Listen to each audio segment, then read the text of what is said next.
J'ai rencontré Joshua pendant ce voyage.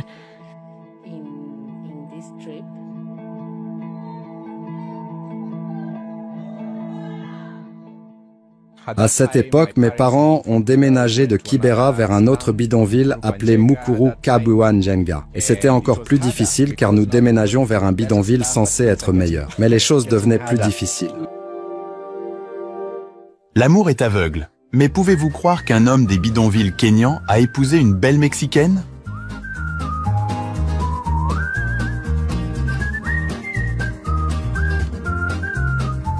Nous avions l'habitude de fouiller dans les ordures pour trouver de la nourriture. C'était difficile. En grandissant, je voulais aussi rejoindre le gang local, car nous voyions des membres de gangs autour de nous. Et c'est là que nous vivions. Oui, un homme du tristement célèbre bidonville de Kibera, réputé pour son utilisation de toilettes volantes et sa pauvreté extrême. Mais Dieu est bon car je n'ai pas eu à initier la conversation. La fille m'a demandé où un livre appartenait sur l'étagère car elle voulait le retourner. Je ne savais pas, mais j'ai dit « Apporte le livre, je te montrerai ». Alors j'ai pris le livre et je lui ai demandé « Pouvons-nous rester en contact ?» Après avoir un peu discuté, il m'a envoyé un texto disant « Je t'aime ». J'étais comme « Comment tu peux m'aimer? Tu ne me connais pas. Nous n'avons même pas trop interagi. Comment peux-tu dire que tu m'aimes ?» Malgré la distance qui les séparait, leur engagement extraordinaire a prouvé que la distance ne signifie rien lorsque les cœurs sont connectés.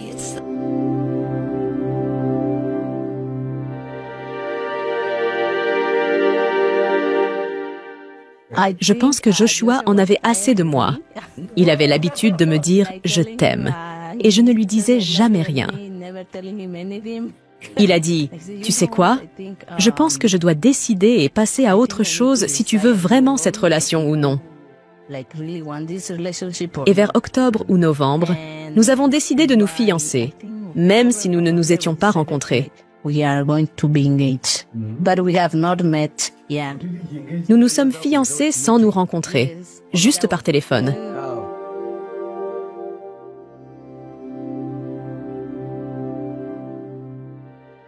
Bien qu'ils se soient fiancés, tout le monde n'a pas soutenu leur amour. Sa mère et ses amis doutaient de sa décision d'épouser un homme d'Afrique. Mais avant cela, dire à mes parents que j'ai un homme africain que je veux épouser.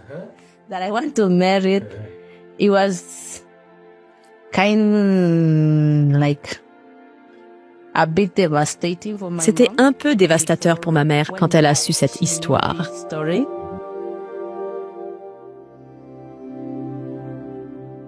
Aujourd'hui, ils sont heureusement mariés et vivent au Kenya, avec 2 beaux enfants qui ont complété leur famille.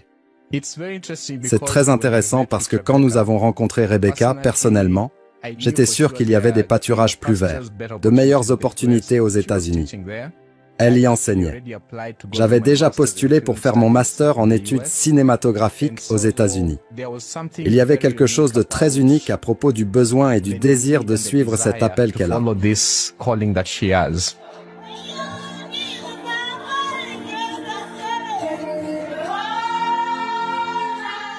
Vivre ici au Kenya avant de venir quand j'étais aux États-Unis, je regardais quelques vidéos et c'était comme si l'endroit n'était pas sécurisé pour les femmes et beaucoup d'histoires. J'étais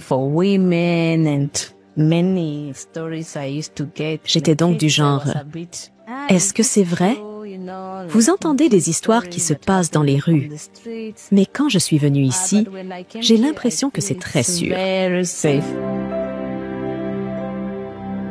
Avec tous les avertissements, d'abord de sa mère, puis de ses amis et les médias sociaux, pourquoi a-t-elle encore insisté pour venir vivre au Kenya? Et pourquoi des gens qui ont tout ce dont ils ont besoin pour travailler et vivre aux États-Unis d'Amérique, un endroit où des millions de personnes rêvent de vivre, choisiraient-ils de le refuser? Lorsque j'ai entendu parler de ce couple pour la première fois, j'étais rempli de curiosité et d'un désir d'en savoir plus sur eux. J'ai entrepris un long voyage jusqu'à leur domicile, où j'ai été accueilli chaleureusement.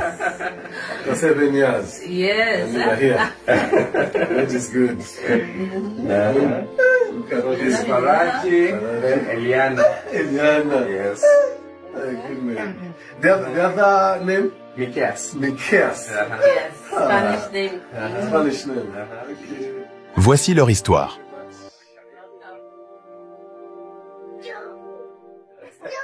Je m'appelle Rebecca Pérez Aguilar. Je suis mexicaine. Je suis née dans une famille chrétienne. Mes parents sont enseignants. J'ai grandi dans une maison d'enseignants. Je suis moi-même enseignante. Quand j'étais petite, je me souviens que mes parents travaillaient toute la journée. Ma mère travaillait le matin et mon père l'après-midi. Alors ils allaient et revenaient s'occuper de nous. J'ai 2 frères, je suis l'aînée. Et oui, ils enseignaient dans des écoles primaires. Même mon père était mon enseignant en première classe. C'est lui qui m'a appris à lire et à écrire.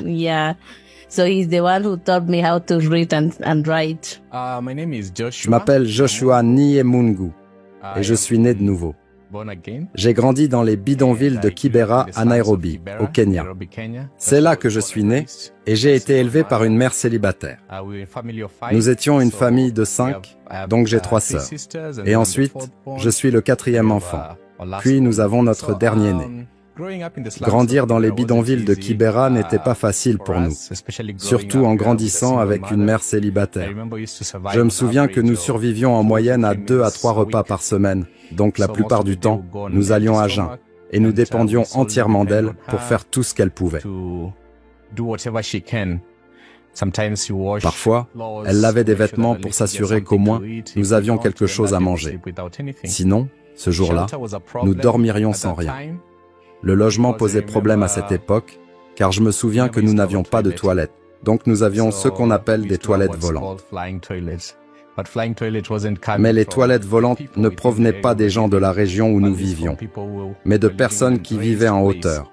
Et c'était le genre d'environnement dans lequel nous avons grandi. Et nous savions que c'était l'ordre du jour. Nous allions à la décharge, où les gens jetaient leurs déchets pour essayer de voir si nous pouvions trouver quelque chose à manger. Et c'était très dur, très dévastateur pour nous en tant que famille.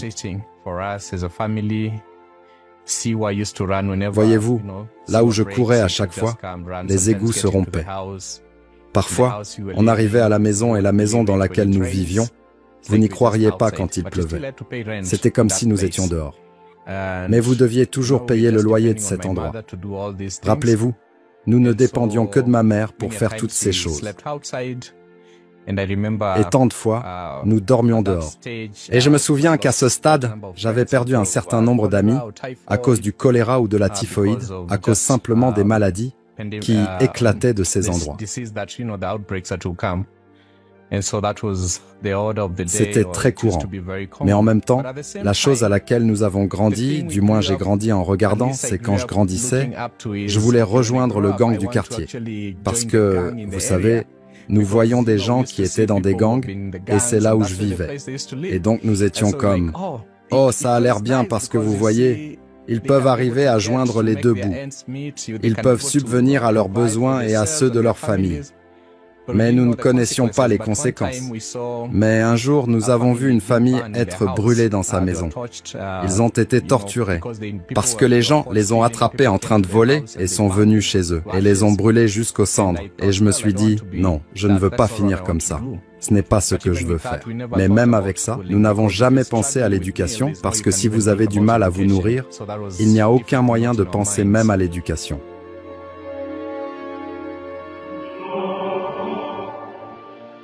Lorsque j'avais 10 ans, c'est à ce moment-là que j'ai connu le Seigneur. Je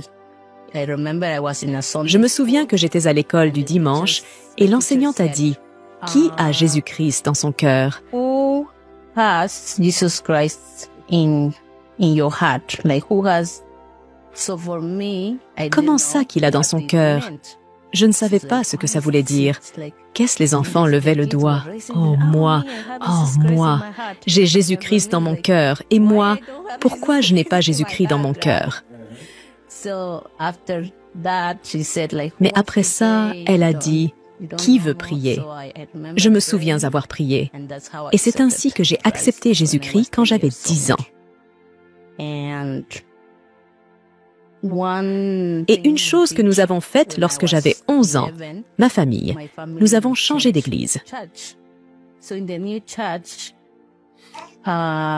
Donc, dans la nouvelle église, il y avait quelques familles missionnaires qui venaient des États-Unis.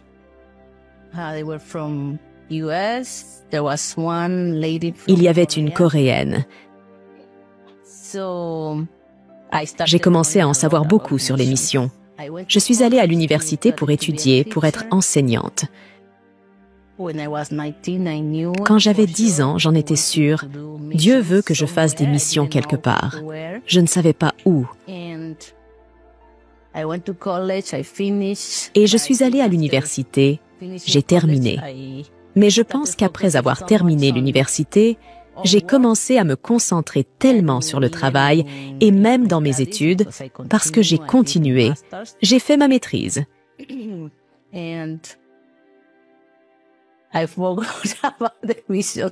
Et j'ai oublié les missions. Je voulais même poursuivre un doctorat et j'avais l'impression que tout se passait si bien dans ma vie.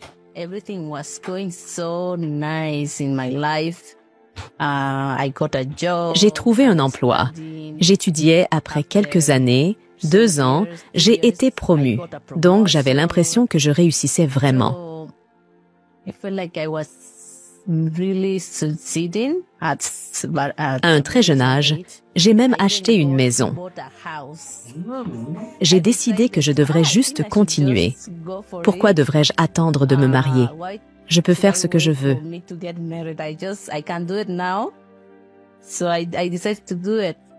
Alors, j'ai décidé d'acheter une maison. J'avais 24 ans et j'oubliais l'appel que Dieu m'avait donné.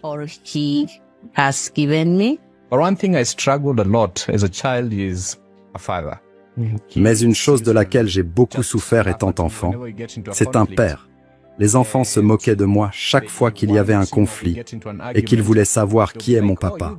Nous nous disputions. Ils disaient « Va-t'en, tu ne connais même pas ton père ». C'était très difficile pour moi car cela me mettait à l'écart. Puisque chaque fois qu'il y avait un problème ou une altercation avec d'autres enfants et qu'ils s'en servaient contre moi, j'avais l'impression de ne rien valoir. Je ne pouvais même pas dire quoi que ce soit devant eux. Mais à l'église, quand nous y allions, on me disait que j'avais un père au ciel. Et à un moment donné, je pensais que ce n'était qu'une histoire qu'on me racontait. Mais ensuite, j'ai réalisé que, eh bien, comme je n'ai pas de père, alors je peux m'accrocher à ce père qu'on me dit à l'église et le prendre littéralement comme un père.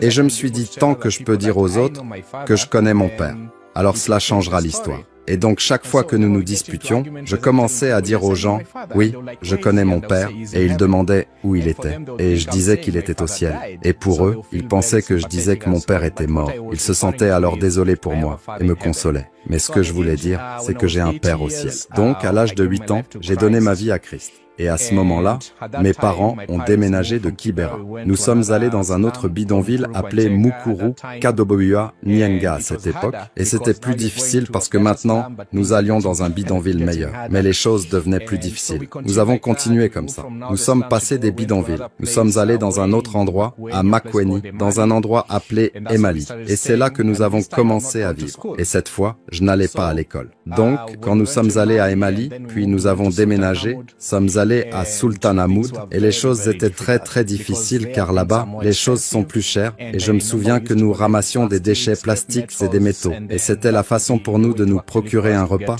mais ce n'était pas toujours un succès. Je pense qu'à ce moment-là, je pensais, je veux aller à l'école. C'était très intéressant car j'ai dit à ma mère que je ne pouvais pas commencer par la maternelle parce que je suis grand. Je veux commencer à partir de la 3e année à ce moment-là. Et donc nous avons parlé avec leur enseignant et nous avons inventé une histoire. Nous avons dit à l'enseignant que j'avais été transféré d'une autre école et que j'avais perdu tous les documents. De cette façon, ils ne me demanderaient pas les documents pour prouver ma scolarité précédente. Alors je suis arrivé en 3e classe. C'était le 3e trimestre. Et vous savez, dans le système du Kenya, c'est selon tes performances. À ce moment-là, c'était soit tu réussis, soit tu sors, soit tu redoubles la même classe. Donc chaque élève était très excité de savoir comment j'avais performé. Je suis en 3e classe. Je ne sais ni lire, ni écrire mon nom. Et donc tout le monde est venu me voir après que l'examen ait été fait, voir ce que je faisais avec l'examen. Nous avons une question et puis nous avons un espace vide.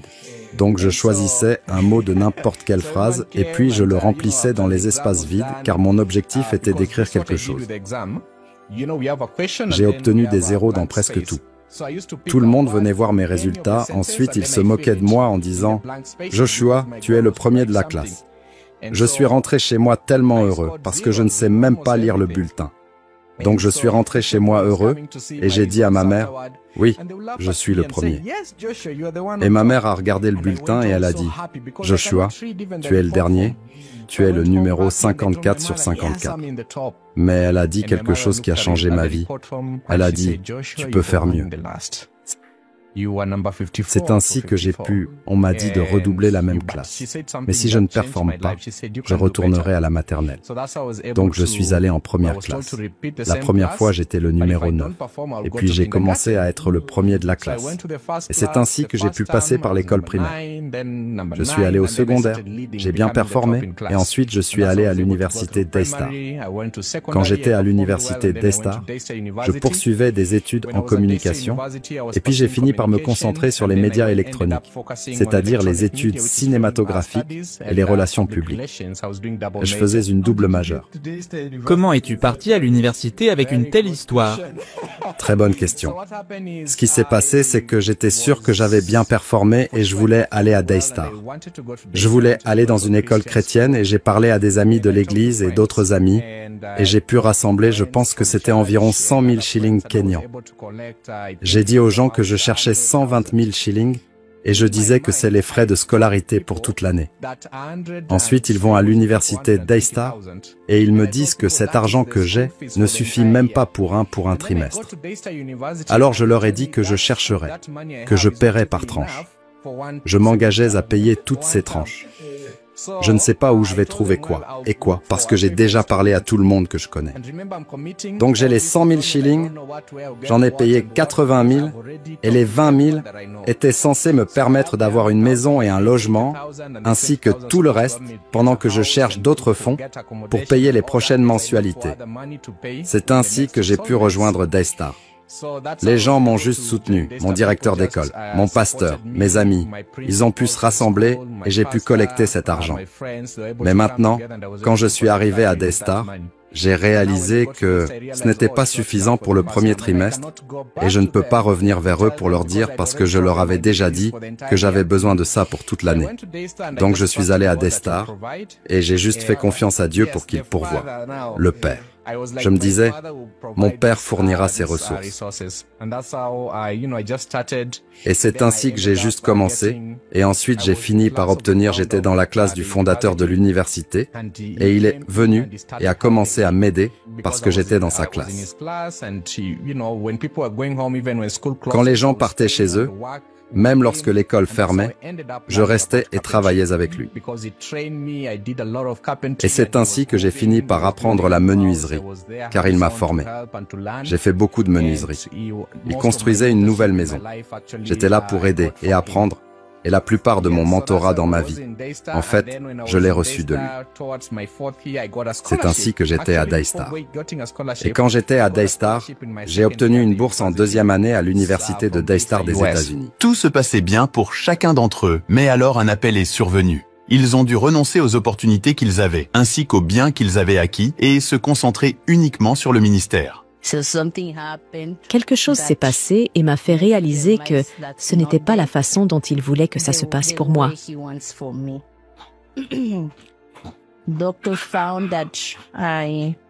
Les médecins ont découvert que j'avais un problème avec mes rétines. J'ai même perdu ma vue du côté droit. Et j'étais très déprimée parce que ce problème est présent dans 2 yeux. Ils ont dit, « Tu dois être prudente parce que tout ce qui se passe dans cet œil peut arriver dans l'autre œil. »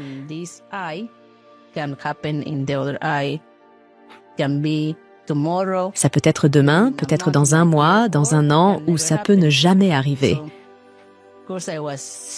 Donc bien sûr, j'étais triste et j'avais peur. J'avais peur de devenir aveugle. J'ai aussi voyagé à l'étranger pour la première fois. Je suis allée en Angleterre. C'est pourquoi je sentais comme tout va tellement bien pour moi. Mais cet incident a vraiment changé ma vie pour faire confiance à Dieu. Parce que dans tout ce que je faisais, j'avais peur.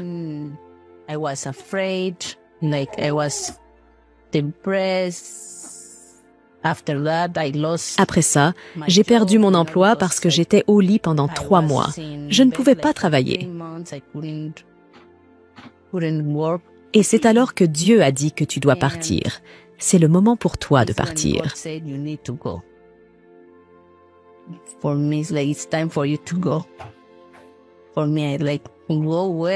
me demandais où les médecins ont dit que je dois être prudente. Je dois avoir des contrôles 3 fois par an.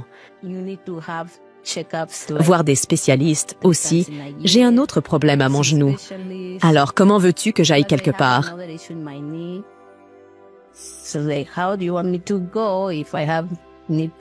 Si j'ai des problèmes de genoux, j'ai des problèmes de vue. J'avais besoin de voir des médecins. C'est alors que j'ai trouvé un emploi aux États-Unis dans une école bilingue.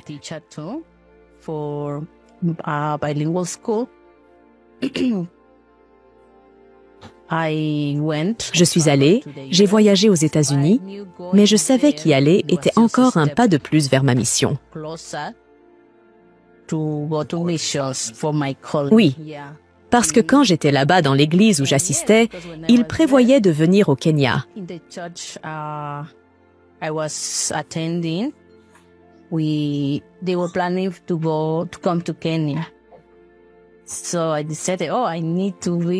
Alors j'ai décidé, je dois être là aussi, je dois aller dans ce voyage. C'était en 2017. Nous sommes venus au Kenya et j'ai senti que ce voyage ferait vraiment quelque chose pour moi.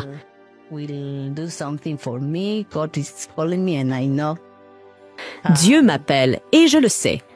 Donc nous sommes venus, nous étions ici pendant 3 semaines et mon plan était de retourner aux États-Unis.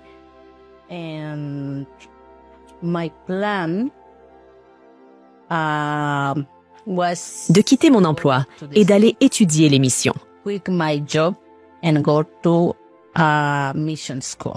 Dans ma 4e année, j'ai obtenu une autre bourse et je suis allé aux États-Unis pour terminer mes études, qui sont des études de cinéma et de relations publiques.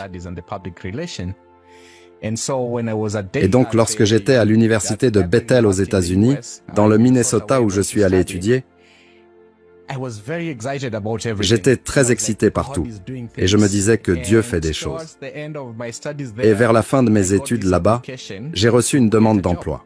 Il y avait une société de radiodiffusion qui offrait un emploi à certains d'entre nous, les étudiants qui suivaient des cours de production cinématographique. Et j'étais tellement excité et j'étais tellement sûr que cela devait venir de Dieu.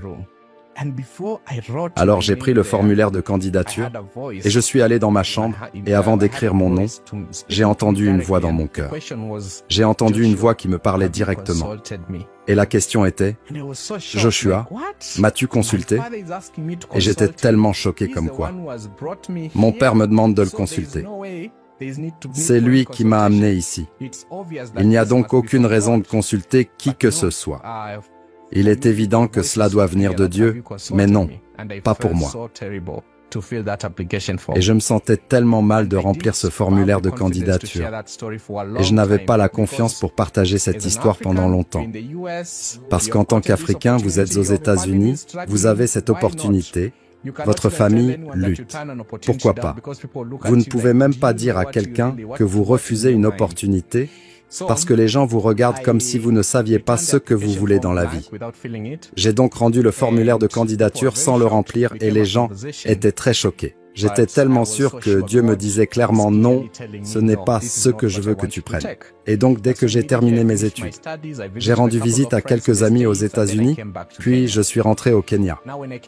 Maintenant, quand je suis revenu au Kenya, j'ai commencé à travailler avec le fondateur de l'université. Nous avons lancé une organisation ministérielle où nous nous concentrions sur la formation missionnaire, et c'est là que nous avons fait la plupart de la formation. Nous avons eu des gens venant d'Ouganda, de Tanzanie, du Soudan, d'Éthiopie, pour suivre une formation missionnaire là-bas. J'ai rencontré Joshua lors de ce voyage.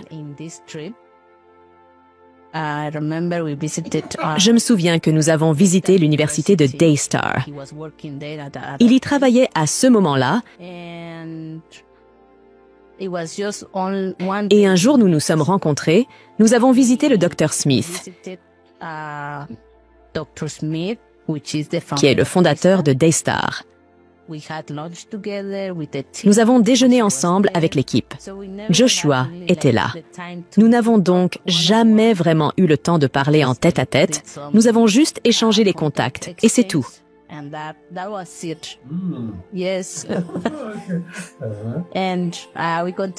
Et nous avons continué le voyage.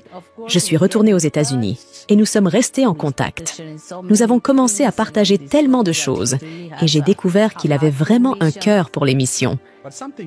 Mais quelque chose d'intéressant s'est produit car dès mon retour, une équipe est venue à l'université et je me souviens que j'y travaillais avec les fondateurs. Chaque fois que je reçois des invités, je dois être respectueux. Ce sont des invités. Ils ne sont pas mes amis. Il y avait donc cette équipe qui est venue et j'ai vu qu'il y avait une fille là-bas. Et je me suis dit, oh, elle est belle. Mais comment puis-je l'aborder? Comment puis-je entamer cette conversation? C'était très très difficile car je ne peux pas simplement manquer de respect et commencer à parler. Je dois vraiment, autant que possible, créer cette distance avec respect. Alors de toute façon, j'ai interagi avec l'équipe. Le fondateur m'a invité à table. Nous avons pris un repas avec toute l'équipe qui était venue. Et tout ce temps, je regardais cette fille à table et je me disais, waouh, elle est belle. Mais dans ma tête, je me disais, oh, elle retourne aux États-Unis car elle était enseignante là-bas. Alors je ne veux pas créer d'attente et ensuite être frustré. Alors je suis retourné à la bibliothèque et j'ai commencé à étudier là-bas, toujours chez le fondateur. Il y a une bibliothèque là-bas. Quelque chose d'intéressant s'est également produit. Le fondateur est venu à la bibliothèque et il est venu avec cette fille et lui a donné un livre sur le Mexique. La fille regardait le livre. Et après le départ du fondateur, je me suis dit c'est une opportunité. Nous nous sommes juste rencontrés ici et elle est là. Mais comment entamer cette conversation? Mais Dieu est bon, car je n'ai pas eu à entamer la conversation. Parce que la fille m'a demandé où ce livre doit-il être rangé dans l'étagère. Je veux le remettre. Personnellement, je ne savais pas, mais j'ai dit, apportez le livre, je vais vous montrer. Alors j'ai pris le livre et j'ai demandé, pouvons-nous rester en contact? Elle a dit, oui, et j'ai demandé, avez-vous une adresse email? Je voulais paraître très formel, alors je lui ai dit, écrivez-le ici. C'est ainsi que ça s'est passé. Je suis sûr que c'est elle qui a écrit. Je ne voulais pas qu'elle me dise d'écrire, sinon je risquais de manquer une lettre ou quelque chose. Au moment où elle finissait d'écrire son adresse email, je lui ai demandé son compte Facebook. Elle l'a également écrit. Et au moment où elle terminait cela, je lui ai demandé son numéro WhatsApp.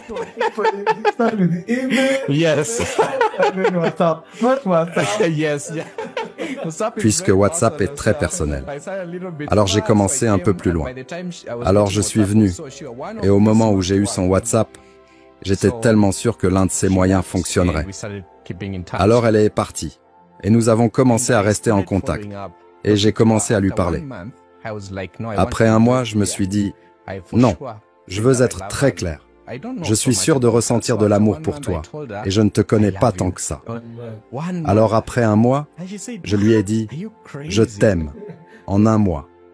Et elle a dit, quoi, tu es fou, tu m'aimes, tu ne me connais pas. J'ai dit, oui, je ne te connais pas, et c'est pourquoi je veux te connaître, car je t'aime. Elle était très choquée, et j'ai senti que ça pouvait donner une vraie relation. Notre communication pourrait se terminer ainsi, mais je lui ai simplement dit, oui, je t'aime, et je veux te connaître, et je veux que tu me connaisses.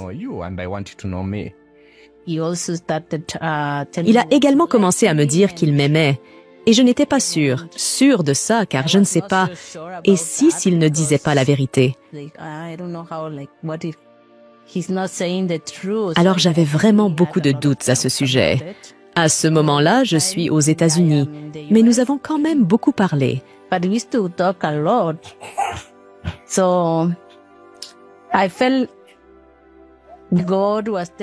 Donc j'ai eu l'impression que Dieu me disait que c'est lui, mais j'essayais de l'ignorer. Parce que pour moi, je voulais vraiment faire le ministère et l'école de mission, et j'avais l'impression qu'il était comme une distraction. Peut-être qu'il ne l'était pas, parce que moi, je veux retourner au Mexique et aller à l'école de mission. J'ai finalement accepté que oui, c'est la volonté de Dieu, et nous avons décidé de nous engager l'un envers l'autre. Oui, ce n'était pas facile.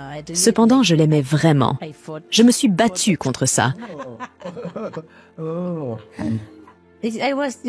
Je n'étais juste pas si sûre, puisque nous nous sommes rencontrés une fois et nous parlions simplement, puis comme ça, brusquement, il m'envoie un SMS disant « Je t'aime ». J'ai dit « Comment ? Tu m'aimes ? Tu ne me connais pas. Je n'ai même pas beaucoup interagi avec toi. Bref, comment sais-tu que tu m'aimes ? Pour moi, je pense que j'avais une expérience différente en matière de rencontre. Je ne peux pas simplement dire à une personne que je l'aime en un mois. Je ne peux pas. Je ne l'ai jamais fait.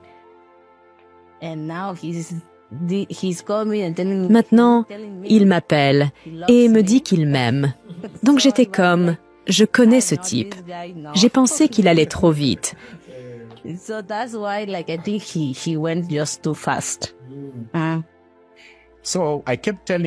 Donc je continuais à lui dire « Je t'aime ». Et elle me répondait juste « Merci ». Et puis une fois, j'étais allé enseigner en Indonésie. Et je me suis dit, non, je dois vraiment clarifier les choses car nous sommes en contact depuis trop longtemps sans réponse. Alors je l'ai appelé un matin et je lui ai dit, tu sais quoi Rebecca, je t'aime et je sais que tu m'aimes, mais tu ne veux te laisser faire. Tu te bats contre cette réalité et elle a avoué. Bien sûr, elle se battait contre cela dans son cœur. Elle avait également ressenti la même chose. Et donc c'est là que nous avons commencé à sortir officiellement ensemble, mais en ligne. Parce qu'elle était toujours aux États-Unis à ce moment-là. J'étais en Indonésie et elle m'a dit oui, nous pouvons essayer. Et je me suis dit, d'accord maintenant, par où commençons-nous à partir de là? Donc la première chose, je me suis dit, tu dois venir. Ensuite, et bien sûr, elle a consulté ses amis et on lui a dit, non, ce n'est pas comme ça que ça se passe. S'il t'aime, c'est lui qui doit venir. Finalement, elle a dit oui, mais pas d'une manière habituelle. Au lieu de cela, elle a accepté en ligne, car ils étaient sur 2 continents différents. Le reste, comme on dit, appartient à l'histoire. Mais finalement, je pense que nous nous sommes simplement engagés. Nous nous sommes rencontrés en juillet 2017 et je pense qu'en octobre, novembre, nous avons décidé que nous allions nous fiancer, mais nous ne nous étions pas encore rencontrés. Nous avons donc décidé d'accord. Je pense que c'est la volonté de Dieu et nous verrons ce qui se passera ensuite. Nous devons nous engager l'un envers l'autre. Et maintenant, nous devons nous rencontrer, c'est sûr. Donc, nous réfléchissions où nous rencontrer. Je reviens ou il voyage vers moi. Nous avons prévu qu'il vienne aux États-Unis et qu'il se rende au Mexique pour demander la bénédiction de mes parents. Donc il a demandé un visa. Il a été sélectionné car on lui a donné... Alors il a voyagé aux États-Unis et il est resté chez l'un de mes amis pendant quelques jours, je pense.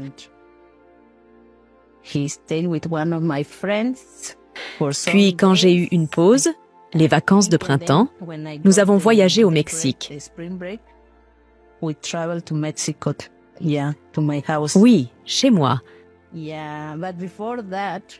Mais avant cela, j'ai dit à mes parents que j'ai un Africain que je veux épouser. African man that I want to marry. It was kind like a bit devastating. C'était un peu dévastateur pour ma mère quand elle a appris cette histoire.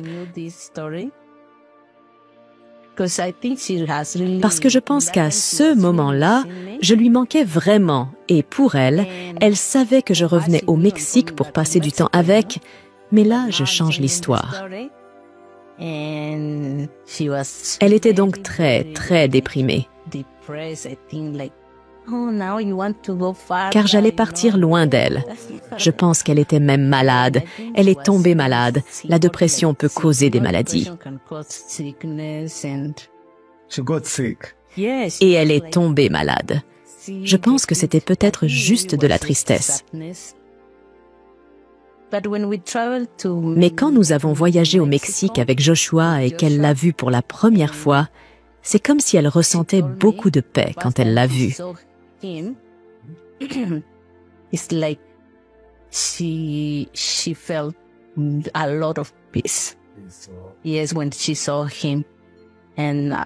à partir de là, c'était comme si j'ai rencontré le bon. I know he's a good man.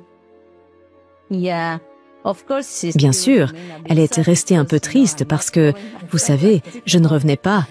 Je suis en Afrique maintenant. Donc cette année-là a été la dernière année. Je travaillais aux États-Unis, j'ai quitté mon travail. Et nous avons prévu de nous marier cette année-là en 2018. Alors que nous étudions pour les missions ensemble ici, avec le Dr Smith à l'université Daystar. Donc oui, je suis venue, nous avons fait la formation en mission ici au Kenya. Oui, ici à Daystar. Et après nous nous sommes mariés, nous avons continué la formation. Voilà comment ça se passe et oui, nous avons travaillé pendant un certain temps avec le fondateur dans le centre de mission pour former d'autres missionnaires. Et puis nous avons décidé que cette fois, c'était à notre tour d'aller sur le terrain.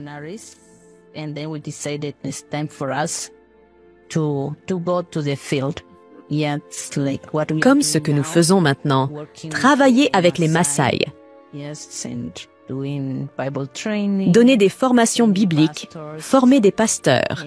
Et j'enseigne aussi aux enfants.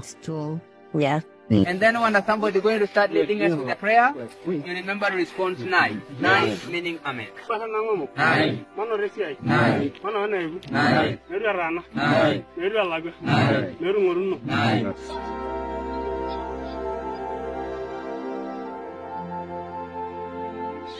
Venir tout le chemin du Mexique en Amérique du Nord, elle a passé un certain temps au Kenya et apprécie maintenant sa vie ici. Elle admet qu'elle avait des fausses idées sur ce qu'est vraiment le Kenya avant de se lancer dans son voyage. Eh bien, Joshua n'a que sa mère et elle m'a accepté avec beaucoup d'amour. Je pense qu'à un moment donné, j'ai eu l'impression d'être la préférée des filles. Cela a été un bon moment ici au Kenya. Il y a tellement de choses similaires à mon pays dans la culture. Nous aimons les familles, communautés orientées, collectives. Donc, c'était assez facile pour moi de m'adapter à la culture d'ici.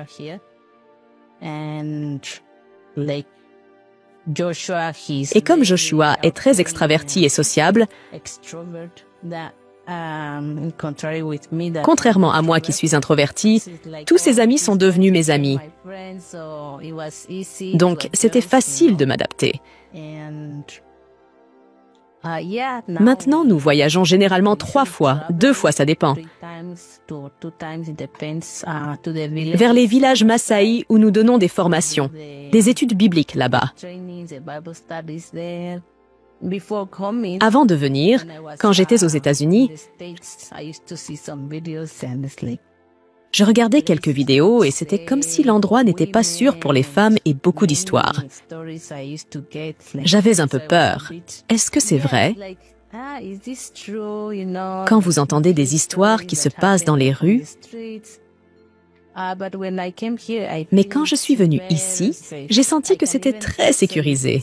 Je peux même dire que c'est plus sûr que le Mexique.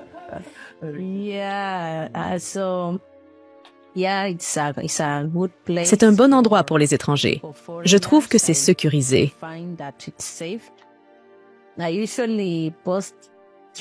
J'essaie généralement de poster quelques vidéos sur la culture sur TikTok. Je poste sur la culture Maasai ou même ici. À quoi ressemblent les endroits? Oui, c'est ce que j'essaie de faire. Donc, les gens au Mexique ou où qu'ils soient, ils ont une idée de ce qu'est le Kenya. Rebecca et Joshua ont abandonné tant des choses qui auraient pu les rendre plus réussis dans la vie, uniquement pour se concentrer sur leur ministère. Le couple se rend fréquemment dans les villages Maasai pour enseigner et répandre l'Évangile. C'est très intéressant parce que quand nous avons rencontré Rebecca personnellement, je savais qu'il y avait des pâturages plus verts, de meilleures opportunités aux États-Unis. Elle enseignait là-bas. J'avais en fait déjà postulé pour aller faire mon master en études cinématographiques aux États-Unis. Et donc, il y avait quelque chose de très unique concernant le besoin et le désir de suivre cet appel qu'elle a. Et j'ai ressenti le fardeau pour le ministère. Je savais que le temps consacré aux études cinématographiques et à la communication devait être utilisé pour l'œuvre de Dieu. Et quand nous nous sommes rencontrés, nous étions tous d'accord et nous avions tous la compassion pour les communautés Maasai parce que nous les avions visitées plusieurs fois. Et nous avions ce désir fort que c'est un endroit où nous sentons que Dieu nous conduit pour servir. Même si quand on regarde les circonstances, on regarde l'argent, nous n'avons pas l'argent, on regarde toutes les choses possibles que l'on veut avoir. Nous ne les avons pas, mais nous savions que nous avons cet appel que Dieu nous a donné pour cette communauté. Et ce n'était pas facile parce que, vous savez, en tant que jeune famille, vous voulez faire ceci, vous voulez obtenir cela, vous voulez avoir une voiture pour pouvoir la conduire. Mais non, nous n'avions pas de voiture. Nous n'avions pas les moyens d'aller chez les Maasai. Mais nous avons quand même trouvé un moyen d'y aller. Et plus nous continuons d'interagir avec ces communautés, plus nous réalisons que Dieu veut que nous soyons là, parce que nous allons dans une maison ou dans certains villages, nous leur demandons « Connaissez-vous Jésus ?» Et ils vous répondent « Non, il ne vit pas ici. » Ils répondent avec beaucoup d'honnêteté et de vérité. Nous réalisons que ces communautés doivent être en mesure de... Ces communautés n'ont pas reçu ou n'ont pas entendu parler de Jésus-Christ. Et nous nous disons « Non, s'il y a un endroit où nous voulons être, c'est quelque part où nous partageons l'Évangile avec ces communautés. » Et cela nous donne le désir et la compassion de vouloir simplement être là avec eux. Parce que dès que nous avons commencé à y aller, nous n'avons jamais voulu nous arrêter. Nous continuons d'y aller. Nous faisons de l'évangélisation. Nous faisons de la formation de disciples. Nous essayons de travailler avec les églises locales parce que nous sommes allés dans certaines églises où il y a un pasteur, mais il n'a aucune formation de base. Et donc nous nous demandons que pouvons-nous faire. Nous réalisons que Dieu veut que nous soyons ici. Et quand nous marchons, parlons avec un pasteur. Nous leur disons ce que nous voulons faire. Ils nous accueillent si bien et ils disent oui, nous avons besoin de l'enseignement, nous avons besoin de la formation. Nous devons savoir ce que signifie exactement avoir la foi en Jésus, que Dieu veut que nous soyons. Pour être honnête, ce n'est pas toujours facile là-bas, car nous sommes allés dans des endroits où il n'y a pas d'eau, où il n'y a pas de nourriture. Et nous-mêmes, nous n'avons pas l'argent pour leur acheter de la nourriture. Mais vous voyez, ils ont besoin de Jésus. Et nous sentons que c'est ce que nous devons faire. C'est là où nous irons. Même parfois, cela signifie sacrifier tout ce que nous avons. Nous sommes allés avec des tentes dans ces villages et nous avons dormi avec eux. Nous sommes là avec les vaches et moi avec ma femme Rebecca et avec notre petit bébé. À ce moment-là, Nous avions un bébé et une autre équipe avec laquelle nous travaillons, nous allons avec eux, nous restons avec eux, car le meilleur moyen d'atteindre notre communauté est d'interagir et de vivre avec eux autant que possible. Parce que plus nous vivons avec eux, plus ils nous acceptent. En fait, ils peuvent même nous parler de leur culture. Je me souviens que plusieurs fois, Rebecca avait l'habitude de serrer la main de leurs anciens, et puis une fois qu'ils se sont sentis à l'aise avec nous, ils ont dit à Rebecca, « Non, ne serre pas la main d'un ancien. Vous leur donnez votre tête pour qu'ils vous bénissent. » Et c'est ainsi qu'ils saluent les gens. Mais ils ne vous le disent pas quand vous y allez juste la première fois, jusqu'à ce que vous vous sentiez chez vous. C'est ainsi que nous servons le Seigneur, en faisant de la formation, de l'évangélisation dans les communautés. Nous montrons le film de Jésus. Nous essayons d'atteindre ces enfants. Je me souviens de cette église avec laquelle nous avons commencé à travailler lorsque nous y sommes allés. Il n'y avait que 5 personnes et l'église est passée à 50 personnes. Les enfants que nous avions étaient environ 15. Il y a eu un moment où nous avons eu 100 enfants réunis. Donc chaque fois que nous avons quelque chose, nous achetons de la nourriture, nous leur apportons. Même si notre objectif principal est de partager l'évangile de Jésus-Christ, car nous ne voulons pas donner l'impression que nous venons répondre à leurs besoins physiques, alors que nous ne sommes pas capables de le faire, nous ne pouvons faire que très peu. Nous essayons de souligner que notre focus est leurs besoins spirituels, qu'ils viennent à la connaissance du Seigneur Jésus-Christ et de leur dire que nous sommes là. Pas parce que c'est si excitant et agréable, mais parce que nous obéissons aux commandements que Jésus-Christ nous a donnés dans le livre de Matthieu 28, qui dit donc à toute la terre, enseignant aux gens à obéir. Et c'est ce que nous désirons. Le ministère nécessite diverses formes de soutien pour fonctionner efficacement, notamment des prières et une assistance financière. Vous pouvez contribuer à leur travail en les contactant et en offrant votre soutien. Eh bien, il est tout à fait possible que de nombreuses portes s'ouvrent dans nos vies et que nous puissions facilement penser que c'est ça, que cela doit venir de Dieu. Mais le plus souvent, on nous demande de nous demander si Dieu est vraiment impliqué. Est-ce que chaque porte qui s'ouvre est vraiment ouverte par Dieu? Et donc j'ai fait face à cela, je ne pensais pas ou à ce moment-là que ma femme traversait en fait la même situation. La possibilité et le désir de simplement suivre la volonté de Dieu. Et bien sûr, cela demande du discernement où vous êtes capable de dire oui. Il y a cette opportunité qui s'est présentée, mais je veux demander si Dieu est impliqué ou si cela vient de Dieu. C'est là le problème que nous avons toujours en tant qu'êtres humains. Car tout ce qui est bon, si c'est beaucoup d'argent, nous louons Dieu et tout ça. Mais parfois, nous devons demander comment Dieu est impliqué. Cette opportunité vient-elle de Dieu?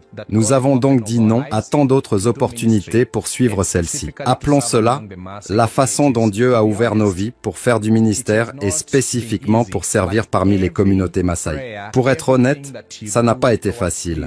Mais chaque prière, tout ce que vous faites pour répondre à cet appel, Dieu va simplement l'utiliser pour la gloire et l'honneur de son nom. Peut-être que vous voulez simplement participer en priant, louez Dieu pour cela. Peut-être que vous voulez participer en donnant, que ce soit de la nourriture ou des vêtements. Cela ferait une grande différence. Et donc je vous invite à marcher avec nous dans ce parcours de la manière qui vous convient. Dieu veut que vous participiez. Soyez libres.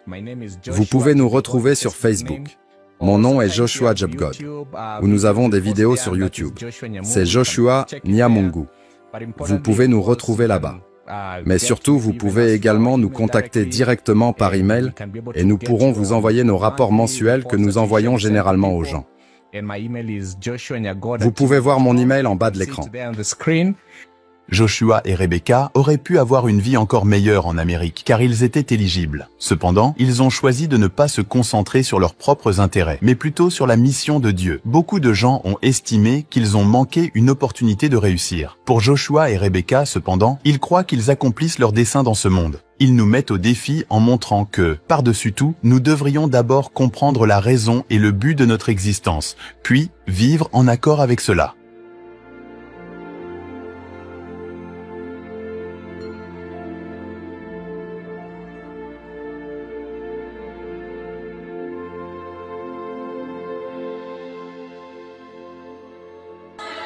Merci d'avoir regardé. C'est Afrimax Français. N'oubliez pas de vous abonner.